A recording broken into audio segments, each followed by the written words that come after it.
no silêncio áspero do sertão nordestino, onde o vento levanta a poeira como se quisesse apagar rastros do passado, nasce a história de uma mulher que ousou romper limites em um mundo feito de armas, medo e resistência. Maria Teresa, cangaceira, não entrou para o cangaço apenas como sombra de um homem, mas como presença viva num tempo em que ser mulher já era um desafio diário. Sua trajetória se confunde com a própria brutalidade do sertão das primeiras décadas do século XX.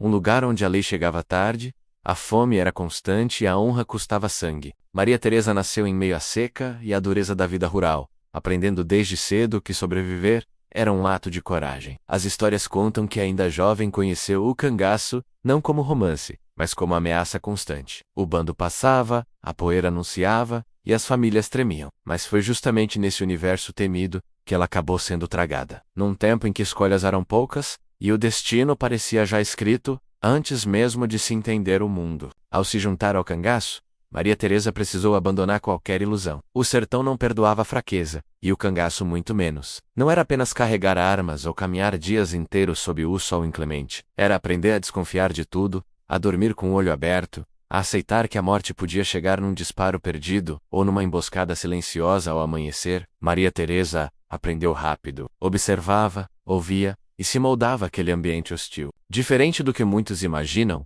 a vida no cangaço não era feita apenas de violência gratuita. Havia códigos, hierarquias e regras internas. Maria Teresa precisou se adaptar a uma rotina em que cada gesto era vigiado, cada palavra medida. Ainda assim, enfrentou preconceito até mesmo entre os próprios cangaceiros, que viam a presença feminina como fraqueza ou distração. Mas ela resistiu. Aos poucos foi conquistando respeito, não pela doçura, mas pela firmeza. As mulheres no cangaço não eram apenas companheiras. Muitas sabiam atirar, montar, cuidar dos feridos e suportar dores extremas em silêncio. Maria Teresa tornou-se uma dessas mulheres. Aprendeu a lidar com ferimentos, com a fome prolongada, com o medo constante das volantes. O sertão era um campo de guerra invisível, onde cada arbusto podia esconder um inimigo. Dizem que Maria Teresa tinha um olhar sério, quase sempre calado, mas atento a tudo ao redor. Não se sabe ao certo quantas vezes escapou da morte por intuição ou sorte. No cangaço, essas duas coisas andavam juntas. O som distante de cascos, o silêncio repentino dos pássaros.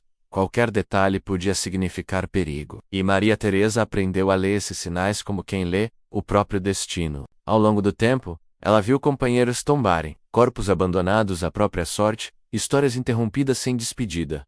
Cada morte deixava marcas invisíveis. O cangaço cobrava um preço alto, e Maria Teresa pagava esse preço todos os dias, mesmo quando o sangue não era o dela. A violência não era apenas física, mas psicológica, corroendo lentamente quem sobrevivia. O sertão também guardava momentos de calmaria estranha, quase enganosa. À noite, em torno de uma fogueira fraca, surgiam cantigas baixas, lembranças de um mundo distante, de casas que talvez nunca mais fossem vistas. Nessas horas, Maria Teresa lembrava quem era antes do cangaço, se é que ainda conseguia separar uma coisa da outra. A linha entre passado e presente tornava-se cada vez mais turva. A presença feminina no cangaço sempre despertou fascínio e julgamento. Maria Teresa não escapou disso. Para alguns, era símbolo de coragem. Para outros, um desvio imperdoável do papel que a sociedade impunha às mulheres. Mas, no sertão, as regras da cidade não se sustentavam. Ali, sobreviver era mais importante que qualquer moral distante. Com o avanço das volantes e o cerco cada vez mais fechado aos bandos,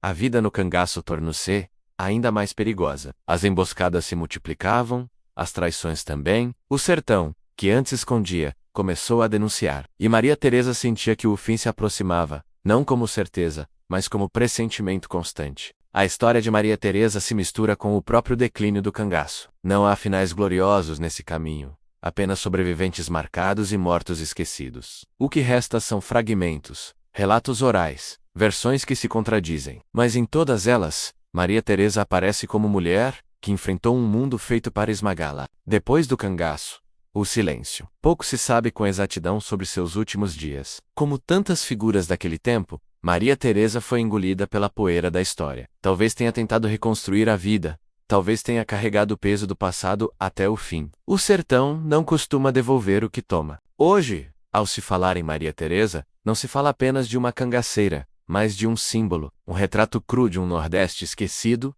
onde mulheres também empunharam armas, fizeram escolhas extremas e pagaram preços altíssimos. Sua história não é de heroísmo romântico, mas de sobrevivência em condições desumanas. Maria Teresa representa todas aquelas vozes femininas, apagadas pela história oficial. Aquelas que viveram à margem da lei, porque a própria lei nunca chegou até elas. Sua vida foi moldada pela injustiça, pela seca, pela ausência do Estado e pela brutalidade cotidiana. Julgá-la sem entender o contexto é repetir o erro de um país que sempre virou as costas para o sertão. O cangaço acabou, mas as histórias permanecem, sussurradas pelo vento quente, guardadas nas veredas e na memória dos mais velhos. Maria Teresa segue como uma dessas sombras do passado, lembrando que o sertão não foi feito apenas de homens armados, mas também de mulheres fortes, silenciadas e esquecidas. E talvez seja isso que mais assusta, não os tiros, nem as emboscadas, mas o silêncio que veio depois. O silêncio que tenta apagar nomes, rostos e histórias. Maria Teresa resiste nesse silêncio, como resistência sempre foi a essência do sertão. Se inscreva-se no Mistérios do Sertão 54, curta, comente e compartilhe.